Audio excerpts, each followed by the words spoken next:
মানুষ সুন্দর ও সফলতার পূজারী। যেখানে সুন্দর ও সফলতা সেখানেই মানুষের দৃষ্টি পড়ে ও মনোযোগ আকর্ষণ করে। কিন্তু প্রতিটি সুন্দর ও সফলতার পেছনে থাকে বহু ব্যর্থতা ও কষ্টের গল্প। একজন মানুষ তিলে তিলে সেসব ব্যর্থতা ও কঠিনতাকে ছাপিয়ে একসময় সফল মানুষ হয়ে ওঠে। চলুন এরকমই একজন সফল তরুণের গল্প শুনবো আজ।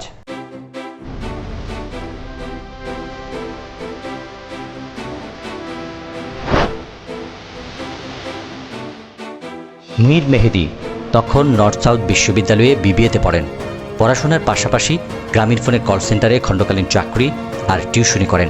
এভাবেই নিজের খরচ চালিয়ে বাড়তি কিছু টাকাও জমিয়ে ফেলেন। এরপর 2015 থেকে 16 সালের দিকে 4 বন্ধু মিলে মিরপুর 7-এ চালু করেন কফি এক্সপ্রেস। ছোট্ট সেই কফি শপে পাশাপাশি বার্গার সহ বিভিন্ন ফাস্ট ফুডও বিক্রি করতেন তারা। কিছুদিনের মধ্যেই ফুড ব্লগার ও কন্টেন্ট ক্রিয়েটরদের কল্যাণে ব্যাপক জনপ্রিয় হয়ে ওঠে তাদের নাগা বার্গার। প্রথম মাসেই লাভ হয় প্রায় 6 লাখ টাকা। কিন্তু এ সাফল্য হয়ে ওঠে তাদের প্রথম ধাক্কার কারণ। জীবনে টাকা যেমন স্বস্তি আনে, তেমনি অশান্তিরও কারণ হয়ে দাঁড়ায় সে টাকা। ব্যবসার প্রথম মাসে অপ্রত্যাশিত লাভের পর সেটি টের পায় মেহেদি ও তার বন্ধুরা। প্রায় 6 লাখ টাকা লাভের পর বন্ধুদের মধ্যে দ্বন্দ্ব দেখা দিল। কে বেশি সময় দেবে, কে কত টাকা পাবে, এসব নিয়ে শুরু হলো মতবিরোধ।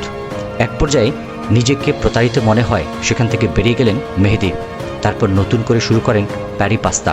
মিরপুর 2-এ এই নতুন উদ্যোগে তার অংশীদার বাবা এবং তার ফুফা।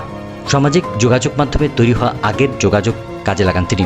প্রথম দিনে বিক্রি হয় 9,000 টাকা, আর 4 দিনের মাথায় উপার্জন দাঁড়ালো 1.5 লাখ টাকায়। ব্যবসা দ্রুত বাড়তে থাকে, কিন্তু আবারও বাদশাদের মতো পার্থক্য। 2017 সালে সে কারণে সেখান থেকেও সরে দাঁড়ান মেহেদি। এরপর একাই চলতে শুরু করেন।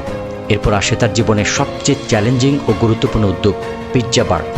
2018 সালের জানুয়ারিতে মিরপুর 2-এ প্যারি পাস্তার ওপর তলায় বাবাকে সঙ্গে নিয়ে শুরু করেন নতুন এই ব্র্যান্ড। প্রাথমিক বিনিয়োগ ছিল 33 লাখ টাকা, যার মধ্যে 18 লাখ টাকাই হচ্ছে ধার। মাত্র 4 মাসের মাথায় ব্যবসা লাভজনক হয়ে ওঠে। না, মীর মেহেদিকে এরপর থেকে আর নিরাশ হতে হয়নি।